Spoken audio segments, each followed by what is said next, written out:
अस्सलाम वालेकुम नाजरीन ग्रामी, वीडियो में बात करेंगे कि ईरान और अमेरिका के दरमियान हालात तो पहले ही कशीदा थे, लेकिन भारत ने भी ईरान का हाथ छोड़ दिया है। नाजरीन ग्रामी, आपको बताते चलें कि मोदी सरकार दोबारा जीत कर वापस आ चुकी है, लेकिन आते ही उन्होंने एक जो स्टांस लिया है ईरान के खिलाफ, उससे यह साबित होता है कि ईरान की भारत के सामने कोई वक़्त नहीं, क्योंकि इनके दरमियान पहले बड़े क्लोज रिलेशनशिप थे। ईरान और भारत एक दूसरे के साथ बड़े ही एग्रीमेंट कर चुके हैं। ईरान की चाबहार पोर्ट के ऊपर इंडिया ने अपनी इन्वेस्टमेंट भी बंद कर दी है। नाजरीन ग्रामी, इस ट्रेड वार के अंदर जहां अमेरिका ने ईरान के ऊपर बड़ी ही ज्यादा पाबंदियां लगाई हैं, वहीं ईरान को अब ये समझ आई है कि उसके असल दोस्त कौन है और असल उसके चाहने वाले कौन से हैं। ईरान को भी अब पता चल गया होगा कि भारत और ईरान के दरमियान ताल्लुकात किस वजह से थे और क्यों भारत ईरान के अंदर इन्वेस्टमेंट कर रहा था। बहरहाल भारत ने अपनी तमाम की तमाम इन्वेस्टमेंट एक दफा चाबहार पोर्ट से खत्म कर दी है। ईरान पर अमेरिकी पाबंदियों के बाद भारत ने भी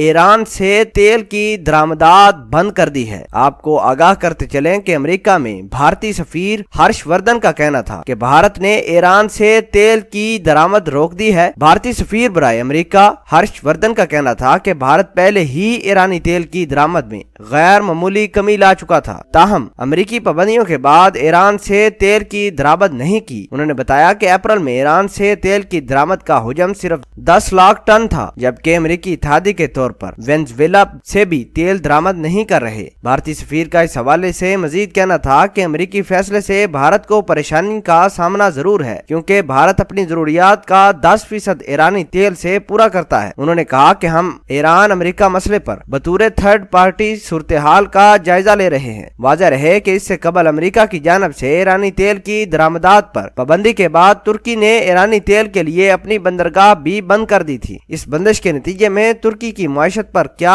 असरात मुरतब होंगे और तुर्की क्या अपनी तेल की जरूरियात कैसे पूरे करेगा, इस वक्त तुर्की की माशत और इक्तिसादियात के लिए ये एक अहम सवाल बन चुका है, क्योंकि तुर्की उन 8 ममालिक में से एक है जिन्हें अमेरिका की तरफ से ईरान से तेल खरीदने की छूट दी गई थी। अमेरिका की तरफ से दी गई मोहलत 2 मई को खत्म हो गई थी। ईरानी ओहदेदारान का कहना था ईरान अब खुश्की के रास्ते तेल सप्लाई करेगा। नाज़रीन ग्रामी, ईरान का दरीना दोस्त और ईरान के साथ मुख्तलिफ मुआहदों पर काम करने वाला इंडिया भी अब ईरान को छोड़ चुका है। ईरानी तेल भी लेना बंद कर चुका है। इससे ईरान के अंदर मसाइल और भी ज्यादा जन्म लेंगे। नाज़रीन, भारत ने जो ईरान के साथ तेल की बंदिश का मामला किया है और जो चाबहार पर अपनी इन्वेस्टमेंट बंद कर दी है, इस हवाले से आप क्या कहेंगे? कमेंट सेक्शन में अपना इजहार ख्याल जरूर पोस्ट कीजिएगा। जज़ाकल्लाह।